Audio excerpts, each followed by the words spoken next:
Pemarah adalah orang yang secara kejiwaan tidak stabil, jauh dari kemuliaan akhlak, dan dia akan mengizinkan dirinya untuk naik pitam bahkan karena hal-hal yang sepele. Orang yang suka marah ini nanti bahkan hewan pun, ya, nanti ada ayam berkokok agak keras sedikit marah-marah dia, bisa sumpah serapah, ya kan, dengar. Atau ada satu binatang yang mengganggu, nyamuk saja datang, marahnya minta ampun sudah. Ya kan? Bahkan hewan yang tidak paham dimarahi, dia marahi. Ini menunjukkan betapa gilanya orang yang suka marah itu. Bahkan nanti kalau dia tidak sadar tersenggol pintu atau tersandung batu, dia maki-maki itu batunya, padahal batu tidak pernah mendengar makiannya. Ya begitulah pemarah.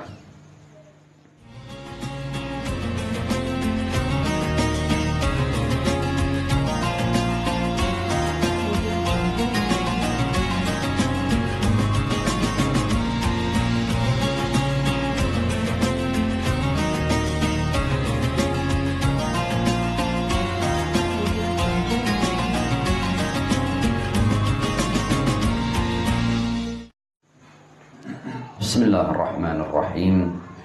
Alhamdulillahirabbil alamin. Allahumma shalli ala Muhammad wa ali Muhammad. Allahumma shalli ala Muhammad wa ali Muhammad. Ikhwani wa akhwatil azza, Assalamualaikum warahmatullahi wabarakatuh. Waalaikumsalam warahmatullahi wabarakatuh. Kita bersyukur kepada Allah Subhanahu wa taala, kita bisa kembali melanjutkan kajian arba'in hadis kita, yaitu al-arba'una haditsan lil Imam Al-Humaini qaddasallahu taala sirrahu syarif. Dan pertemuan kali ini kita sampai pada hadis yang ke-7. Hadis yang ke-7 ini temanya adalah al-ghadab, atau berbicara tentang amarah. Riwayat dari Al-Imam Ja'far As-Shadiq alaihissalam, qalu Abu Abdullah alaihissalam, al-ghadabu miftahu kulli syarrin. Hadisnya pendek, artinya adalah bahwa amarah itu adalah kunci dari segala keburukan. Di dalam mensyarahi hadis ini, hadis yang pendek ini, di awal Al-Imam Al-Humaini qaddasallahu ta'ala sirrahu syarif mengutip apa yang disampaikan oleh Ibnu Maskawai, ya, seorang muhakkik bernama Ahmad ibn Muhammad yang ma'ruf dengan nama Ibnu Maskawai, dalam kitabnya Tahdzibul Akhlaq wa Tadhhirul A'rad. Ini kitab yang luar biasa karena juga ditulis dengan bahasa yang sangat fasih, dan banyak hal-hal yang luar biasa dalam kitab ini. Di antaranya ketika Ibnu Maskawai memberikan definisi tentang apa itu amarah. Al-ghadab bil haqiqah, ini kata Ibnu Maskawai yang dikutip oleh Imam Humaini, huwa harakatun lin nafsi yahdutsu biha ghalayanu damil qalbi syahwatan lil intiqam. Artinya bahwa amarah itu adalah sebuah aktivitas di dalam diri, ya, maksudnya jiwa raga kita, yang mengakibatkan derasnya aliran darah. Jadi aliran darah itu ke jantung deras, dikeluarkan lagi deras, ya. Dan itu dalam rangka melampiaskan amarah, syahwatan lil intiqam, melampiaskan dendam. Maksudnya seperti itu. Dijelaskan lebih jauh oleh Ibn Maskawai, ketika aktivitas pompa darah dari jantung ke seluruh anggota tubuh itu semakin menguat, itu api amarah juga semakin berkobar. Semakin berkobar, dan kemudian istilahnya bahkan darah di otak itu pun penuh, dan digambarkan sama seperti ketika api berkobar menjilat-jilat, kemudian kalau seorang manusia itu dalam keadaan marah, maka sama seakan seperti kemampuan berpikirnya itu tertutupi oleh asap amarah, oleh api amarah, sehingga sudah tidak mampu berpikir dengan normal. Dan ketika itu kemampuan nalar, rasio itu menurun, melemah. Digambarkan sebagai metafora saja, bahwa keadaan manusia itu ketika marah ya, itu seperti sebuah goa yang dipenuhi dengan jilatan api. Tentu kemudian di dalam goa itu ada asap yang tebal, suasana di dalamnya itu sesak dengan penuhnya asap, api, gemuruh suara kobaran api. Dan ketika seperti itu, seseorang ketika berada di gua yang seperti itu hampir dapat dipastikan mustahil untuk selamat. Begitu juga ketika seorang sudah marah dan amarahnya ini sudah berkobar, ini hampir jarang seseorang berhasil untuk tiba-tiba dia mampu mengendalikan dirinya untuk kemudian luput dari keadaan marah itu. Ini bahayanya marah.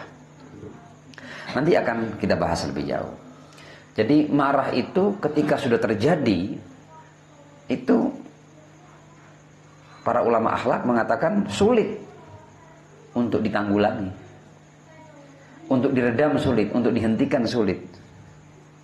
Ya ibarat api yang sudah memenuhi goa tadi itu untuk dipadamkan juga sulit, karena sudah memenuhi semua sudut daripada goa itu. Karena itu kemudian manusia dalam keadaan marah itu, dia sudah tidak melihat mana yang baik, mana yang buruk, mana yang benar, mana yang salah. Dan telinganya seakan tuli dari orang-orang yang datang berusaha menasihatinya atau meredam amarahnya. Malah justru biasanya di saat-saat seseorang sudah marah, itu nasihat akan membuat orang itu semakin marah. Tidak semakin turun, akan semakin menjadi-jadi. Bahkan nasihat-nasihat, omongan-omongan yang lembut bagi orang yang sedang marah itu kadang-kadang bisa menjadi bahan bakar untuk bertambahnya amarah. Dan memang dalam keadaan seperti itu hampir sulit manusia selamat. Karena itu dalam hadis-hadis yang dibawa oleh Imam Khomeini, tema atau masalah amarah ini dianggap sangat penting, karena manusia banyak sekali yang hancur dan gagal dalam kehidupan dunianya karena tidak mampu meredam yang namanya amarah. Selanjutnya, setelah mengutip Ibnu Maskawai, Imam Khomeini juga mengutip salah seorang filsuf Yunani bernama Sokrates ya.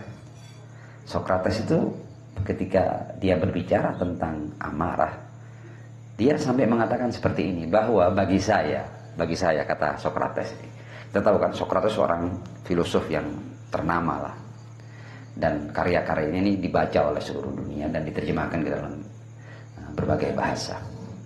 Kata Sokrates, saya ini kalau melihat di laut yang terjadi badai yang dahsyat, kemudian ombak itu meluap meninggi, dan kemudian ada kapal atau perahu di tengah-tengahnya yang dihantam oleh badai dan ombak yang luar biasa itu saya masih menganggap bahwa ini masih lebih dekat daripada keselamatan.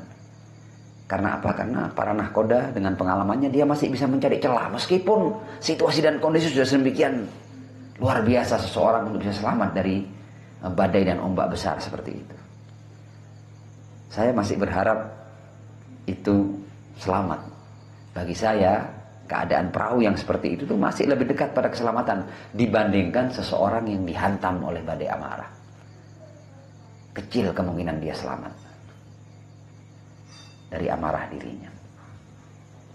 Artinya, lolos dari ombak dan badai di tengah laut itu masih lebih mungkin dibandingkan seseorang untuk lolos dari keadaan ketika dia sedang marah dan naik pitam. Jadi ini di awal adalah masih memberikan semacam definisi tentang apa itu amarah dan betapa bahayanya sifat marah itu, atau ketika seorang menjadi marah.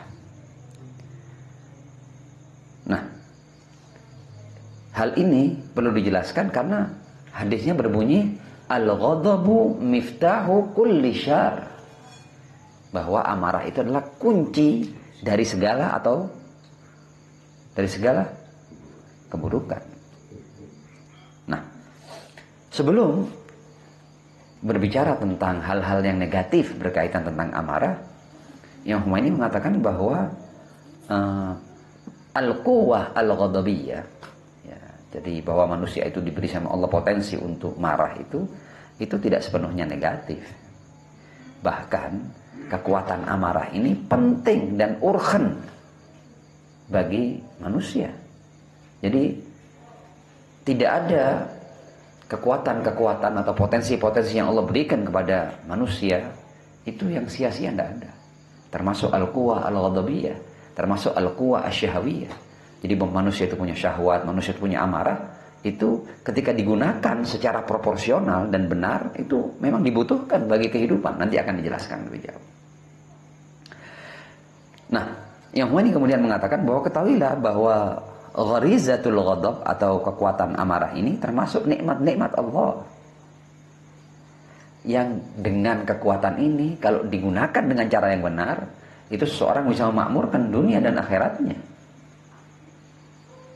Dan bahkan kekuatan amarah inilah yang membuat manusia survive dalam kehidupan dunia dengan berbagai macam tantangan dan rintangannya. Seseorang dengan kekuatan amarah, dia mampu menjaga keluarganya, keamanan keluarganya. Kekuatan amarah ini juga punya pengaruh besar dalam menciptakan kehidupan bermasyarakat yang tentram dan damai. Kalau seandainya tidak ada kekuatan amarah ini pada makhluk-makhluk seperti hewan umpamanya, itu maka hewan itu tidak akan mempunyai kemampuan untuk mempertahankan dirinya dari serangan-serangan hewan-hewan yang lain. Jadi bertahan dari serangan-serangan hewan yang lain itu adalah muaranya pada kekuatan amarah ketika hewan-hewan itu mempertahankan dirinya atau mempertahankan dirinya di hadapan berbagai macam tantangan alam. Kalau tidak ada kekuatan amarah, mungkin hewan-hewan itu akan banyak yang mati kelaparan, ya, karena dia tidak berusaha untuk mencari mangsanya. Dan kalau seandainya tidak ada kekuatan amarah, maka manusia ini dekat dengan kepunahan. Hewan-hewan pun dekat dengan kepunahan. Nah, digambarkan oleh Imam Humaini ketika hendak mengapresiasi al-quwwah al-ghadabiyah atau kekuatan amarah ini, bahwa manusia yang tidak memiliki kekuatan amarah atau melemah al-quwwah al-ghadabiyahnya, ini manusia itu akan menjadi sosok yang penakut, lemah. Ada tantangan gampang mundur, ada serangan gampang ciut, ya. Tidak berani mempertahankan bahkan haknya, tidak berani mengambil kembali haknya yang direbut oleh musuh. Bahkan dia cenderung untuk malas, ya. Orang yang giat bekerja itu bahan bakarnya adalah al-quwwah al-ghadabiyah. Ya. Orang yang tidak punya kekuatan amarah ini biasanya dia tidak mampu bertahan, tidak tabah, ya. Dan kalau sudah begitu berarti orang ini mudah dijajah, mudah ditekan, ya, mudah dibodohi, mudah dieksploitasi, mudah diintimidasi, dan dia akhirnya tidak memberikan perlawanan karena tidak mempunyai atau sangat kecil al-quwwah al-ghadabiyahnya. Tidak punya ghirah, tidak punya kecemburuan, itu berarti orang itu tidak punya kekuatan amarah. Tidak punya tekad yang kuat, itu juga orang yang kekuatan amarahnya terlalu kecil.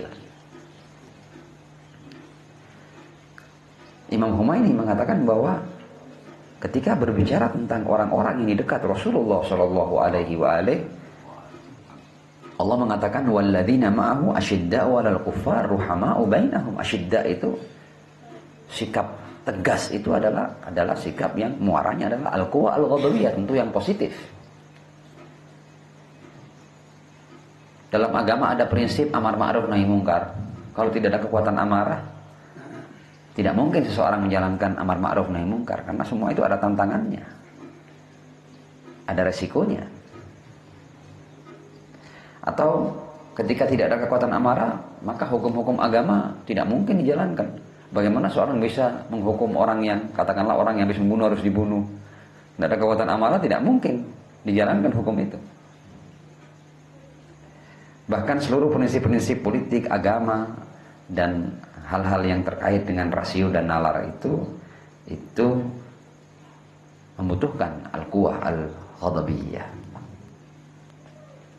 Nah, Islam itu mengajarkan keseimbangan dalam nilai-nilai atau potensi-potensi yang Allah berikan kepada manusia. Sebagai contoh, al-quwah asy-syahwiyah. Harus ada, tapi proporsional, seimbang. Tidak hilang sama sekali, tidak berlebihan. Tidak ifrat, tidak tafrid. Sama juga al-quwah al-ghadabiyah, kalau hilang sama sekali, buruk. Tapi kalau berlebihan juga buruk. Tapi Islam mengajarkan al-quwah al-ghadabiyah yang seimbang, tidak kurang dan tidak berlebihan. Jadi Islam mengajarkan seorang mukmin dan muslim untuk menjaga keseimbangan potensi-potensi yang Allah berikan pada dirinya. Sebagian orang yang tidak paham, mereka akan berusaha untuk mematikan gharizah ini atau gharizah ini, agar sudah manusia itu tidak ada marahnya, tidak ada amarahnya, disuruh ngalah terus, ya, disuruh kalah terus, bahkan ketika dijajah, dizalimi, sudah jangan kamu lawan. Nah, ini yang seperti itu tidak diajarkan oleh Islam. Naam. Lebih jauh Imam Khomeini mengatakan bahwa al-quwah al-ghadabiyah ini merupakan modal hidup mulki dan malakuti. Jadi seorang untuk mencapai derajat-derajat yang tinggi baik di dunia maupun di akhirat, itu membutuhkan kekuatan amarah ini. Contoh namanya jihad melawan kaum arogan. Kita mempertahankan tanah air kita atau wilayah kita, itu dibutuhkan kekuatan amarah. Kalau tidak punya kekuatan amarah, seorang tidak akan mempertahankan diri, keluarga, harta, kehormatan, dan bahkan hukum-hukum Tuhan pun seseorang tidak mampu menjaganya tanpa melibatkan al-quwah al-ghadabiyah. Bahkan jihadun nafas, jihad melawan diri ini, kalau kita tidak punya kekuatan amarah, ya kita selamanya kita tidak akan pernah marah ketika kita diperbudak oleh hawa nafsu kita. Ya, tapi orang-orang yang punya al-quwah al-ghadabiyah, dia kemudian dia marah dengan dirinya, dia tidak mau diperbudak oleh hawa nafsunya. Ya, kenapa saya harus ikuti kemauan-kemauan nafsu? Saya disuruh begini, enggak, saya yang akan kendalikan diri saya. Nah, yang buat manusia mampu mengendalikan dirinya dari berbagai macam dorongan hawa nafsu itu adalah kekuatan amarah.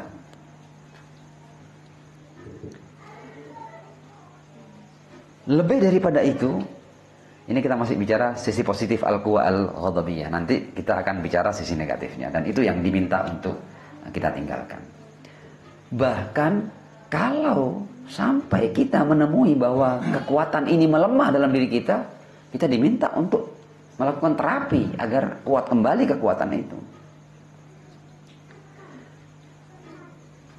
Kalau orang takut, dia diminta untuk melatih dirinya. Sekali-sekali kalau emang ada peperangan atau ada sesuatu yang perlu dipertahankan, maju kamu ke depan. Latih keberanianmu.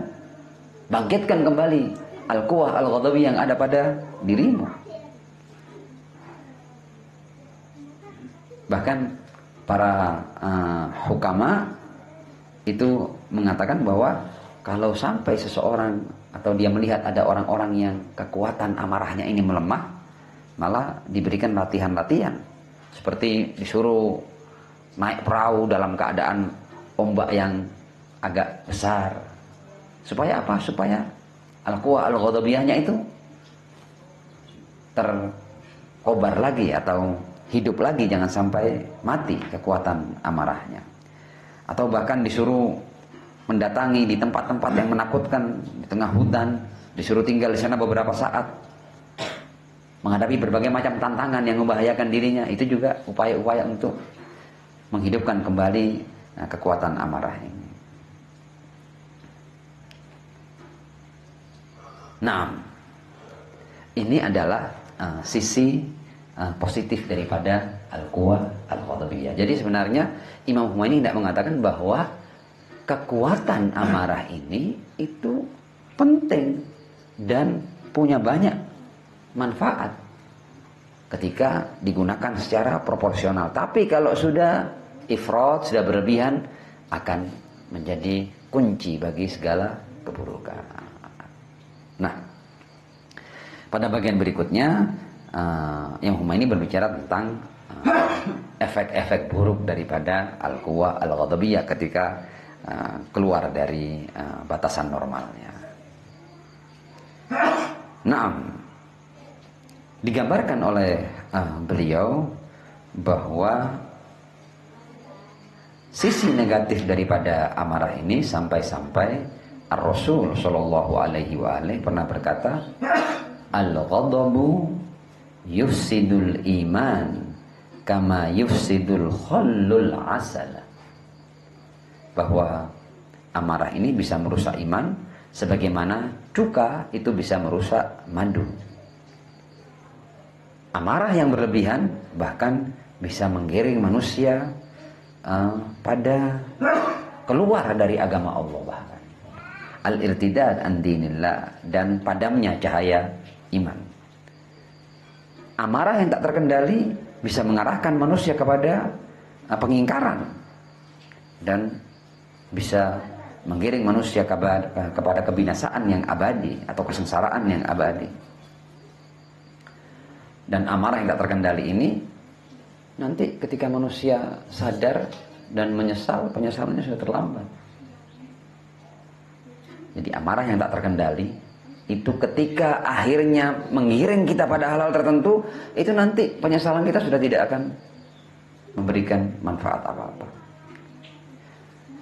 Al-Imam Al-Baqir alaihissalam dalam riwayat yang dikutip oleh Al-Imam Al-Khumaini qaddasallahu ta'ala sirrahu syarif, itu mengatakan bahwa beliau berkata, inna hadzal ghadab jamratun minasyaitan tuqadu fi qalbi ibni Adam.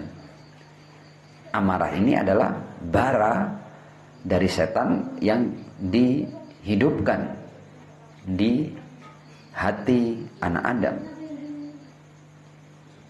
Amarah yang melebihi batas ini nanti bentuk ukhrawinya adalah amarah Allah kepada kita. Jadi kita diminta untuk berhati-hati. Masih dari Al-Imam Al-Baqir alaihissalam dikatakan bahwa maktubun fit Taurat, tertulis dalam kitab Taurat,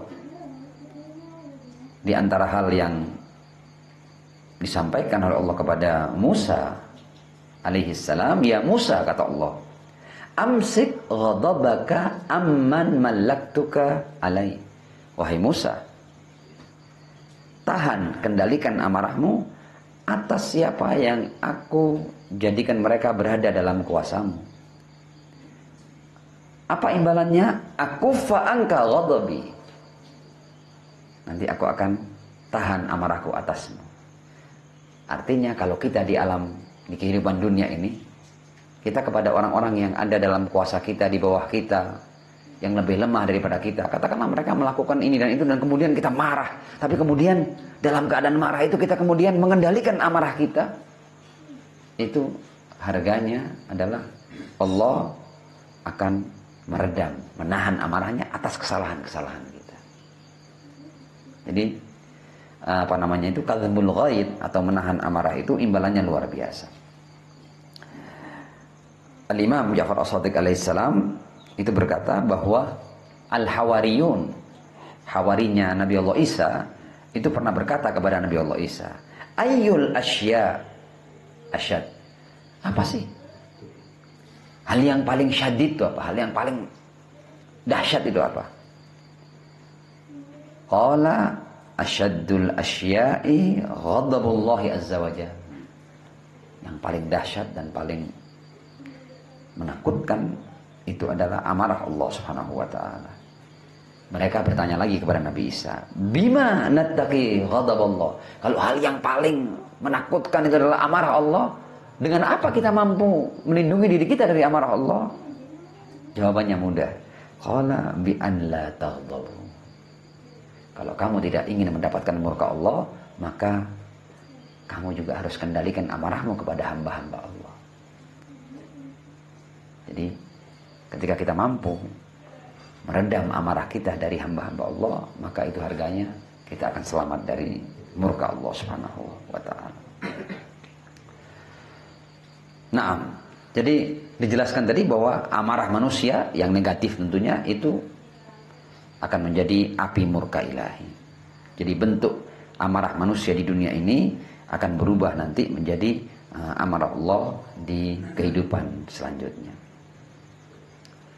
Imam Khomeini juga memberikan catatan seperti ini, bahwa amarah itu adalah sesuatu yang keluar dari kedalaman jiwa kita, dan karena ini dosa batin, maka siksanya juga dari batin. Jadi yang tersiksa itu kadang-kadang, kalau kita tersiksa cuma sisi zahir kita, fisik kita, itu mungkin sakitnya tidak seberapa. Tapi kalau orang sudah sakit hati, tidak ada obatnya. Kalau batin sakit, itu tidak ada obatnya. Nah, hati-hati, dosa-dosa batin itu siksanya juga batin. Dan sesuatu yang sakitnya dalam diri kita itu agak susah kita. Makanya seorang ketika dia sedang gelisah, sedang cemas, hampir tidak ada obatnya itu. Betapa dia tersiksa dengan keadaan batinnya. Ketika dia sedih, ketika dia sudah putus asa, itu juga siksa batin. Tidak ada, tidak bisa dibeli obatnya di apotek itu. Beda kalau orang sakit kepala atau apa, itu dengan mudah dia mencari obatnya. Tapi kalau batinnya tersiksa, banyak orang yang kecewa, orang yang merasa dikhianati, oh sudah, hancur sudah hatinya. Tidak ada obatnya itu. Nah, Imam Khomeini hendak mengatakan bahwa dosa-dosa batin itu siksanya batin, hati-hati. Artinya jauh lebih dahsyat daripada siksa yang bersifat lahiriah. Orang yang dalam hidupnya tidak mengendalikan amarahnya, nanti di akhirat ketika dibangkitkan, jangan harap dia bangkit masih tetap sebagai manusia. Enggak, dia bisa dibangkitkan dalam bentuk binatang buas yang sangat menakutkan. Jadi barzah seorang manusia yang hidup di dunia ini mudah mengumbar amarahnya, dia akan dibangkitkan dalam bentuk binatang buas di hari kiamat nanti. Bahkan tidak ada binatang buas yang wajahnya lebih menakutkan daripada dirinya. Kenapa? Karena kita lihat bahwa manusia itu kalau marah, itu marahnya manusia itu tidak ada hewan yang paling buas yang mampu mengalahkan manusia. Sebuas-buas hewan itu dia hanya bisa membunuh satu hewan. Pernah dengar harimau melakukan pembunuhan massal, genosida pernah? Tidak pernah. Satu manusia bisa lebih brutal, bisa lebih buas daripada hewan yang paling buas sekalipun. Hewan yang paling buas dia ambil untuk mangsanya, untuk makannya saja, satu selesai sudah. Tidak ada kemudian harimau atau singa, raja hutan itu melakukan pembantaian massal, tidak ada.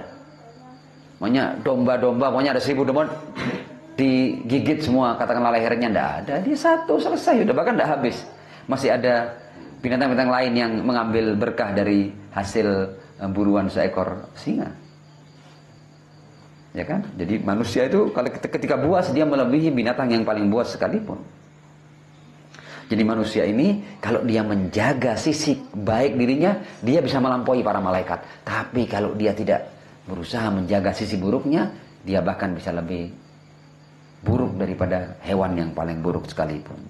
Inhum illa kal an'am bal hum adall. Itu manusia. Hati manusia Hati manusia ini kalau tidak hati-hati kita, jadi tidak menjaga hati kita, hati manusia itu bisa lebih keras dari batu sekalipun. Al-Quran mengatakan, fahiyakal hijarati au asyaddu qaswah. Jadi hati manusia ini kalau sudah mengeras, Nabi yang datang tidak sembuh. Apalagi cuma sekedar temannya, sekedar rekannya, sekedar istrinya, sekedar suaminya. Kalau hati sudah mengeras, bahkan lebih keras daripada batu. Batu itu, sekeras-kerasnya batu itu kalau ditetesi air saja, satu bisa lubang batu itu. Tapi hati manusia kalau sudah keras, tidak ada yang mampu memecah hati manusia itu. Fahiyakan hijarati aw asyaddu qaswa. Nah, dikatakan oleh Imam Humaini, al-ghadabu miftahu kulli syarr. Iya, amarah itu jangan dikira cuma marah. Marah itu kalau tidak terkendali bisa membuat seseorang melakukan berbagai macam dosa. Jadi ketika seorang marah, ya, adu mulut awalnya kan, itu dia sudah tidak mikir yang saya ucapkan ini dusta atau benar. Dia siap untuk berdosa, sudah marah kok. Fitnah, menista, menfitnah, mencaci, bahkan menganiaya. Ketika sudah marah, lupa dia sudah apa saja dia lakukan. Jadi marah ini membuat orang itu berdusta, memfitnah, mencaci, melecehkan, merendahkan, menganiaya, bahkan tidak jarang membunuh. Dan ketika seorang marah itu, yang dibunuh kadang anaknya sendiri, orang tuanya sendiri, saudaranya sendiri, temannya sendiri, suaminya sendiri, istrinya sendiri, hanya karena amarah. Jangan dianggap hal kecil amarah itu. Ketika sudah terjadi, bahkan seseorang tidak mampu untuk melepaskan dirinya dari amarah.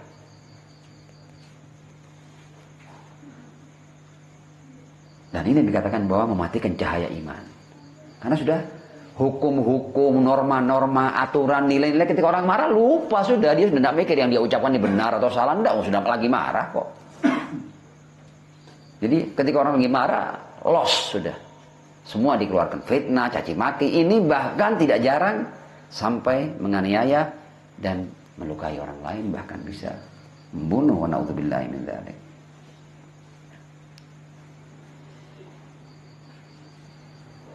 Sama kan seperti kalau ada ruangan yang terang karena ada lampu ini, tapi kalau ini kemudian ada api yang berkobar, ada asap tebal, asap yang tebal ini membuat cahaya itu hilang, menjadi gelap tempatnya, kita tidak bisa memandang. Begitu juga akal manusia, iman manusia itu cahaya petunjuk. Tapi ketika seseorang marah, cahaya itu ibarat terliput oleh asap yang tebal. Sehingga sebagaimana ketika dalam suasana yang banyak asapnya, lampu tidak bisa lagi memberikan kita penerangan, maka ketika seorang marah, akal dan imannya juga tertutupi oleh amarah. Akalnya tidak berfungsi, imannya tidak berfungsi, sudah tidak takut lagi kepada Tuhan dia. Siap melakukan apa saja. Dan karena itu dikatakan amarah itu adalah al-jamrah asy-syaitaniyah, bara yang diberikan oleh setan pada diri manusia. Bahkan dalam hitungan detik, kata Imam Humaini, amarah ini bisa menarik manusia pada kebinasaan dan kesengsaraan abadi. Oh iya, seseorang dalam keadaan marah, tidak jarang dia kemudian melakukan hal-hal yang bahkan ketika dia sadar, loh, saya yang melakukan ini, saya yang membunuh mereka semua, baru sadar dia. Dan ketika itu penyesalan sudah terlambat, tidak memberikan arti. Naam, sallu ala Muhammad wa ali Muhammad. Allahumma salli ala Muhammad wa ali Muhammad wa ajil farajahum. Jadi satu detik kemarahan itu bisa mengakibatkan kesengsaraan yang bersifat abadi. Nah, orang yang marah kadang-kadang dia mulai menista agama. Bahkan dia berani melawan para nabi sekalipun. Sudah marah kok dia. Tidak peduli dia sudah. Hal-hal yang oleh agama diminta untuk dijaga kehormatannya dan kemuliaannya, ketika seorang marah akan diterjang semua itu. Dan karena itu tidak jarang amarah itu memberikan kerugian bagi manusia baik di dunia maupun di akhirat. Hal ini sudah disampaikan dalam sebuah riwayat oleh Al-Imam Ja'far As-Shadiq alaihissalam.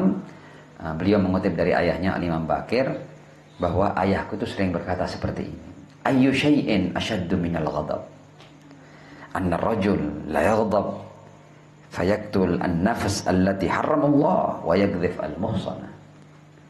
Apa yang lebih dahsyat daripada amarah? Seseorang itu ketika marah dia bisa menjadi pembunuh. Jiwa yang diharamkan oleh Allah untuk dibunuh, dan dia bisa melakukan tuduhan-tuduhan palsu terhadap katakanlah wanita yang terhormat. Sering kan orang kalau marah itu kan kemudian caci maki, sumpah serapah keluar kan. Saya tidak bisa contohkan dalam majelis ini. Orang ketika marah tiba-tiba berbagai macam ucapan-ucapan yang kasar keluar, sudah tidak terkontrol sudah. Seseorang itu sudah dikata-katai apa saja karena sudah marah. Jadi tidak ada kontrol, norma sudah hilang, tidak ada norma, tidak ada nilai-nilai, sudah lepas kendali. Jadi Imam Humaini mengatakan bahwa amarah itu akan membuat manusia itu dendam kepada hamba-hamba Allah. Bahkan bisa menggiring kepada hamba-hamba yang dimuliakan, dendam kepada hamba-hamba yang dimuliakan oleh Allah, para nabi, para aulia. Bahkan tidak jarang amarah itu bisa membuat seorang hamba dendam kepada Tuhannya. Wal'iyadzubillah. Padahal zat itu yang menciptakan dia, yang memberikan seluruh kebutuhannya. Kadang-kadang manusia mendapatkan 1-2 musibah yang membuat dia marah, dan kemudian dia tidak terima dan melawan Tuhannya. Hati-hati.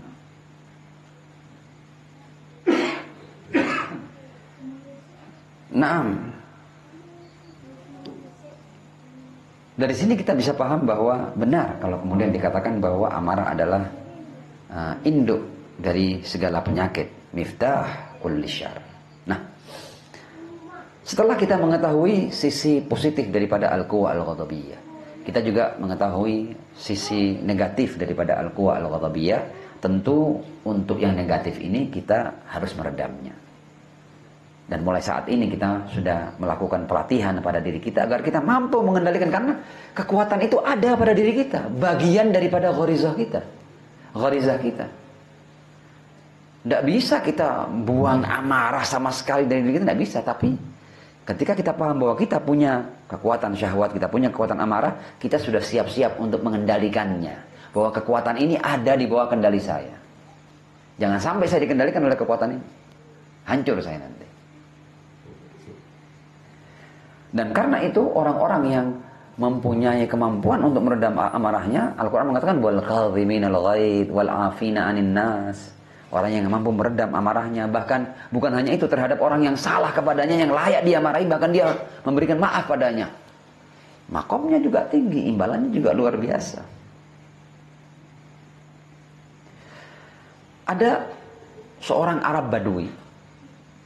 Biasanya Arab Badui tinggal agak jauh dari kota kan. Itu kalau dia ke Madinah itu sekali-sekali, ya Allah, zaman itu kan transportasi tidak semudah sekarang kan. Jadi orang itu boleh jadi sekian tahun sekali baru datang ke sebuah kota dari tempat-tempat terpencil di tengah padang pasir sana. Nah, ini ada Arab Badui, kemudian dia sempat datang ke Madinah dan dia bertemu dengan Rasulullah Shallallahu Alaihi Wasallam.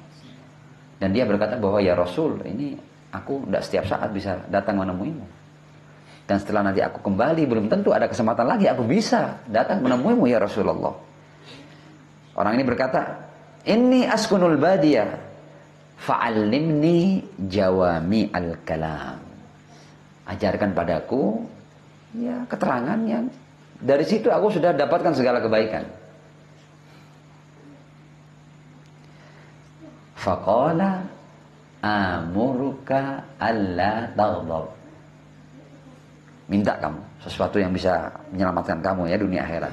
Aku perintahkan kamu untuk jangan marah. Artinya kendalikan amarah. Ini akan membuatmu selamat. Orang ini berkata, Saya memang minta keterangan-keterangan yang singkat, tapi tidak sesingkat ini. Ada lagi ya Rasulullah? Sampai 3 kali? Enggak. Aku perintahkan kamu, amuruka alla taghdab. Cukup. Kalau satu nasihatku ini kau pegang, kamu akan selamat. Diterangkan dalam riwayat bahwa akhirnya orang ini juga tidak mendapatkan ilmu yang lain dari Rasulullah kecuali hal ini saja. Dan kemudian dia berkata, ma amaroni Rasulullah illa bil khair. Rasul tidak menandakan aku kecuali dengan kebaikan.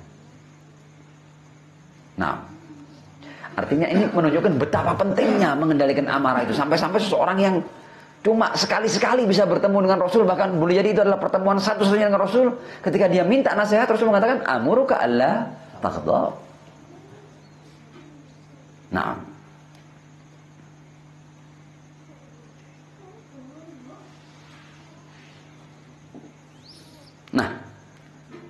ketika amarah ini sudah berkobar, maka ada langkah-langkah yang bisa diambil sebenarnya untuk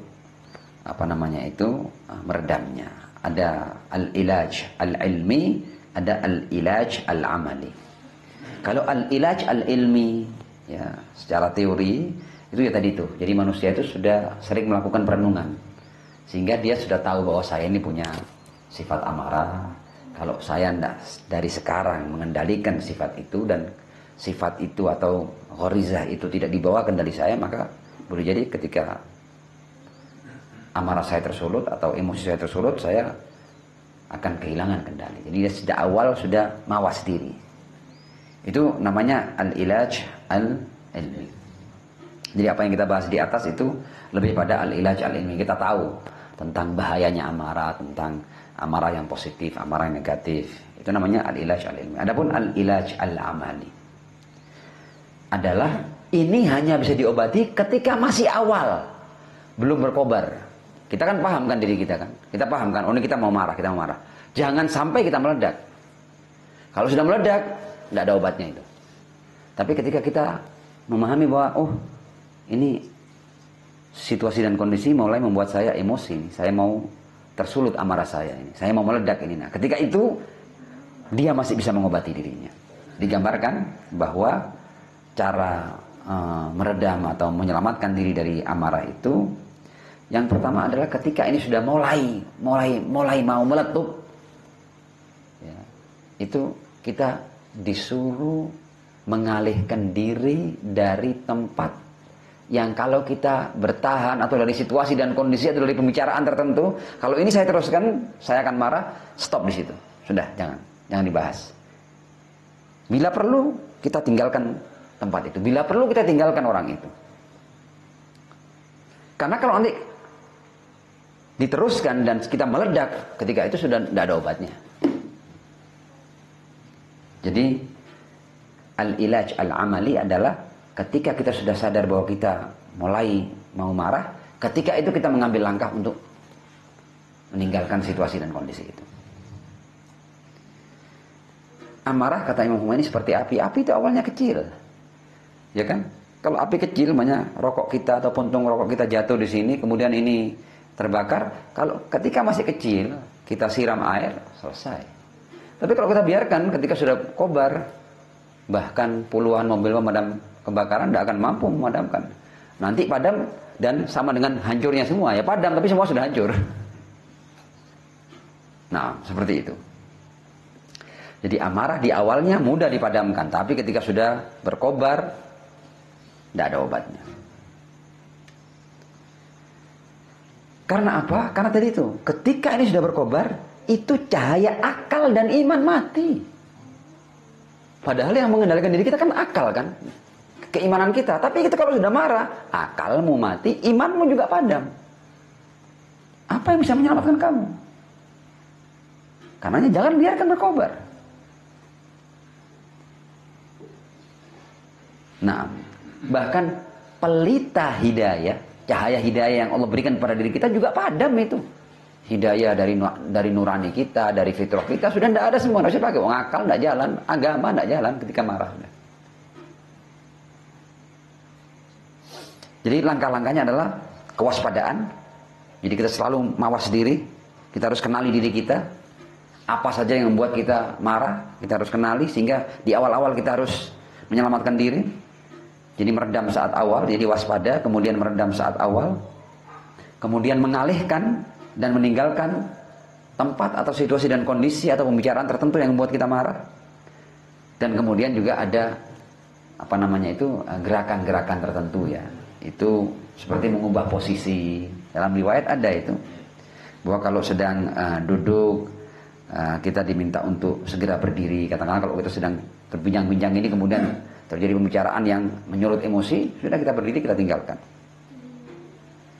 Kalau dia dalam keadaan berdiri, hendaknya dia duduk untuk menenangkan dirinya, atau menenangkan dirinya dengan berzikir kepada Allah. Jadi ketika sudah mulai marah, kita astagfirullah, subhanallah, alhamdulillah, wa la ilaha illallah, wallahu akbar, beristighfar, la haula wa la quwata illa billah. Artinya terus kita ulang, jangan sampai itu diganti oleh amarah kita. Biarkan kalimat-kalimat zikir itu menenangkan hati kita di awal.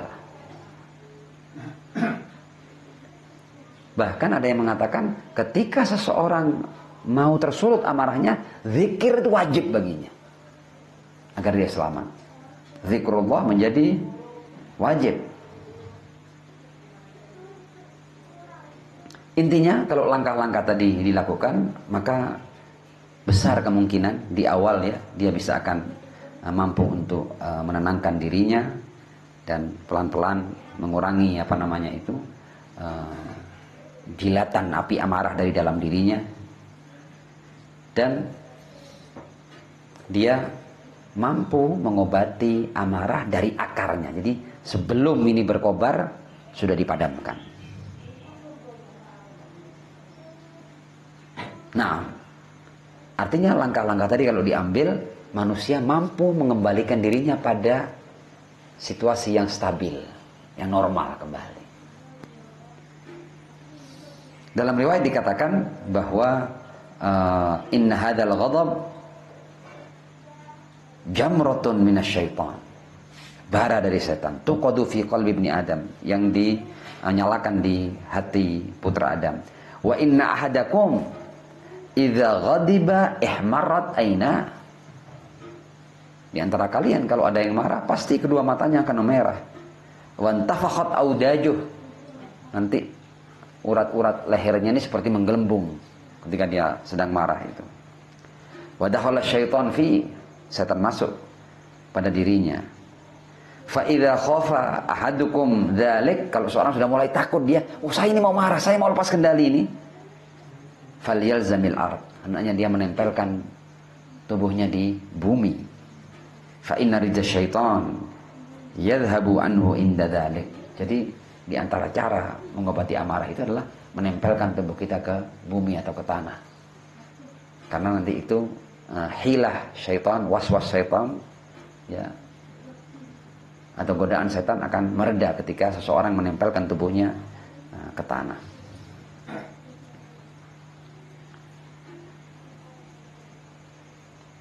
Naam. Dalam sebuah riwayat dikatakan kalau amarah itu terjadi antara seseorang yang punya hubungan keluarga, ya, masih keluarganya, saudaranya, anaknya, yang masih punya hubungan kefamilian, kalau terjadi amarah di antara mereka, riwayat mengatakan wa ayyuma rajulin ghadiba ala dhi rahimin falyadnu minhu falyamassah. Caranya kalau masih keluarga, adiknya, saudaranya, anaknya, istrinya, suaminya, dekati dan disuruh kita bersentuhan. Entah itu kita pegang tangannya atau kita berpelukan dan lain sebagainya. Itu kalau antara orang yang masih punya hubungan darah, biasanya amarah akan teredam. Ini sebuah kiat yang ada dalam riwayat-riwayat kita. Fa innar rahim idza mussat sakanat. Orang-orang yang punya ikatan rahim ya, itu kalau mereka menempelkan tubuhnya, biasanya amarahnya akan mereda. Naam, dalam riwayat yang juga ada dalam literatur saudara-saudara kita Ahlus Sunnah, Rasul pernah berkata, digambarkan bahwa Rasul Ketika marah dia akan duduk, ketika dia berdiri dia akan merebahkan tubuhnya, dan ketika dia berdiri dia akan merebahkan tubuhnya. Ini kemudian diberikan catatan bahwa dengan cara seperti itu amarah akan meredah. Lebih jauh Imam Khomeini berbicara tentang membantu meredam amarah orang lain. Nah, kalau seandainya ada orang lain yang ingin membantu orang yang sedang marah, seperti yang sudah dijelaskan tadi itu hanya boleh dilakukan di awal-awal sebelum sudah lepas kendali ya. Karena kalau sudah kalau sudah berkobar amarah, itu nasihat-nasihat akan memberikan malah bahkan bahan bakar untuk bertambah dia marah. Di antara cara lain adalah dengan takhwif. Kalau kita menemui orang yang sedang marah, orang ini akan tetap terus marah kalau yang dihadapi itu orang yang lebih lemah darinya atau setara darinya, tidak akan mundur dia.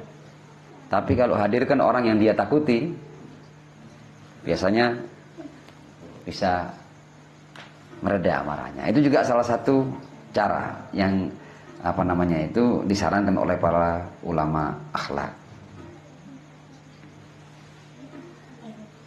Nah, ini kita sudah ada di bagian-bagian akhir.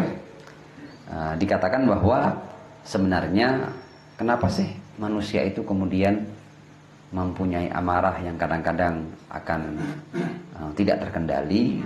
Itu dikarenakan kembali kepada manusia mencintai dirinya secara berlebihan, sehingga hal-hal yang mengusik dirinya dia izinkan dirinya untuk meluapkan amarahnya atas hal-hal yang berkaitan dengan dirinya. Atau mungkin orang yang terlalu cinta pada harta, jadi hal-hal yang mengenai hartanya sedikit atau berkaitan dengan harta, sekedar urusan sekian meter tanah dalam pembagian waris, bisa terjadi perang besar itu. Saudara tidak kenal saudara. Hanya karena cinta pada diri. Dan bagian dari diri itu adalah ya hartanya, kemudian kedudukannya, jabatannya, kekuasaannya. Semua kembali ke situ. Nah, kalau orang yang tidak terikat dengan dunia, dengan harta, dengan jabatan, dengan kekuasaan, orang-orang ini adalah orang-orang yang sebenarnya dia mampu mengendalikan dirinya. Dia tidak akan pernah lepas kendali dalam amarahnya. Tapi orang yang mencintai dirinya berlebihan, hartanya berlebihan, ini biasanya ketika marah dia sulit untuk mengendalikan amarahnya.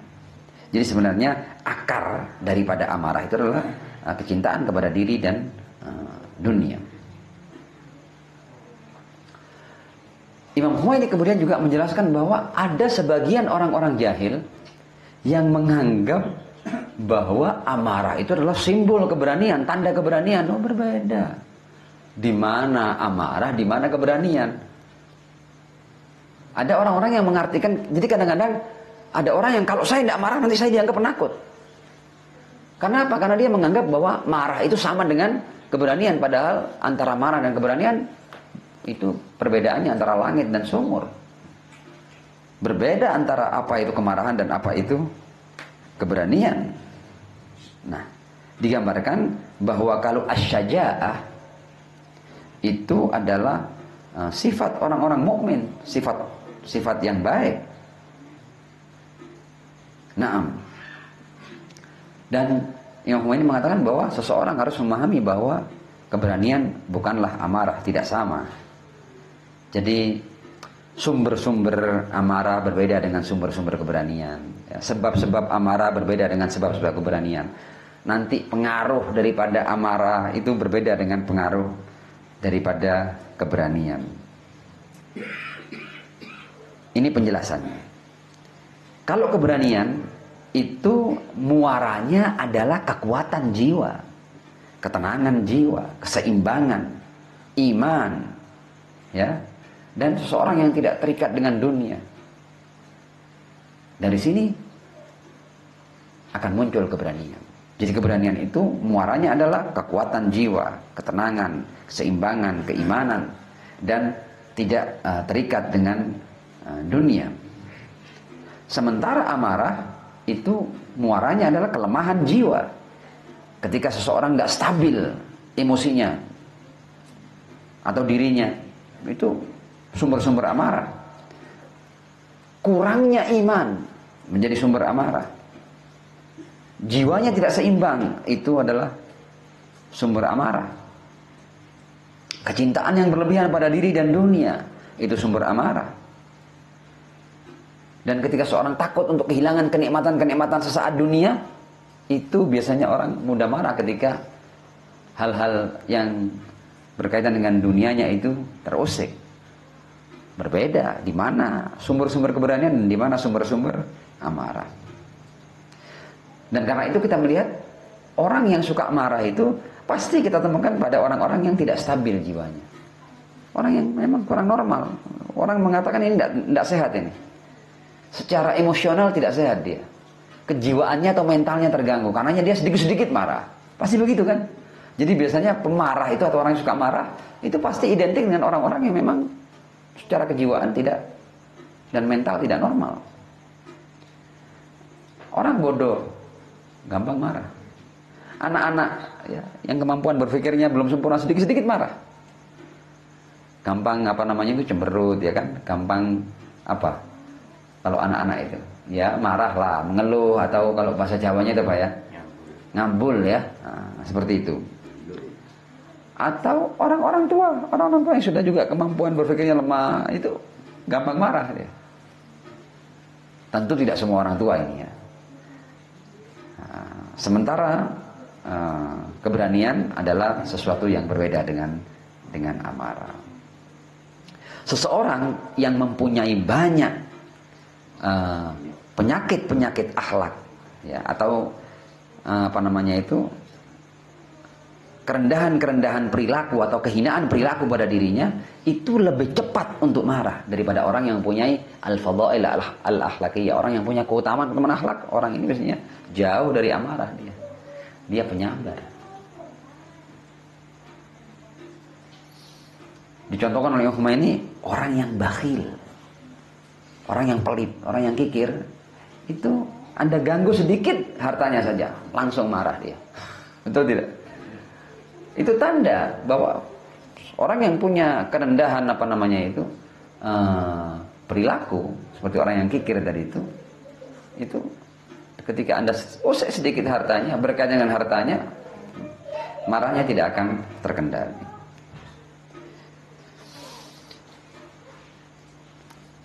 Orang yang tersulut amarahnya dan lepas kendali dalam amarahnya, dia akan seperti orang gila, kehilangan kewarasan, menerkam melaksana hewan buas, bahkan dia yang menjadi yang paling buas. Orang yang seperti ini sudah tidak pernah berpikir panjang, tidak pernah berpikir akibat daripada amarahnya, akan kehilangan akal sehat, lisan, tangan dan seluruh anggota tubuhnya tak terkendali. Orang yang sudah tersulut oleh amarah. Dan sebenarnya kalau ada orang yang marah itu kemudian ada yang merekamnya, satu saat nanti ditunjukkan padanya, ini loh dirimu ketika marah-marah, dia akan malu dengan ekspresi dirinya ketika marah. Betapa buruknya wajah orang yang dalam keadaan marah itu. Pemarah biasanya ini mudah marah karena hal-hal yang sepele, hal-hal yang tidak penting. Dia akan marah besar. Ini menunjukkan kerendahan jiwanya. Jadi dia mudah untuk marah karena hal-hal yang sepele. Kadang hanya ada satu cangkir yang pecah, hal sederhana itu dalam kehidupan rumah tangga biasa itu. Tapi kadang-kadang orang yang memang pemarah, hal-hal kecil akan membuat marah yang besar. Di jalan itu mungkin mobilnya gesekan sedikit, ya, atau hanya ada yang mungkin klaksonnya lebih keras sedikit atau terlalu dekat, dia sudah cukup alasan baginya untuk melakukan perkelahian di jalan ini. Pemarah adalah orang yang secara kejiwaan tidak stabil, jauh dari kemuliaan akhlak, dan dia akan mengizinkan dirinya untuk naik pitam bahkan karena hal-hal yang sepele. Orang yang suka marah ini nanti bahkan hewan pun, ya, nanti ada ayam berkokok agak keras sedikit, marah-marah dia, bisa sumpah serapah. Ya kan? Dengar atau ada satu binatang yang mengganggu, nyamuk saja datang, marahnya minta ampun sudah. Ya kan? Bahkan hewan yang tidak paham dimarahi, dia marahi. Ini menunjukkan betapa gilanya orang yang suka marah itu. Bahkan nanti kalau dia tidak sadar tersenggol pintu atau tersandung batu, dia maki-maki itu batunya, padahal batu tidak pernah mendengar makiannya. Ya begitulah pemarah. Nanti hal-hal yang terjadi dalam alam, nanti hujan lama sedikit marah, panas terlalu terik marah, ya kan, angin terlalu keras marah,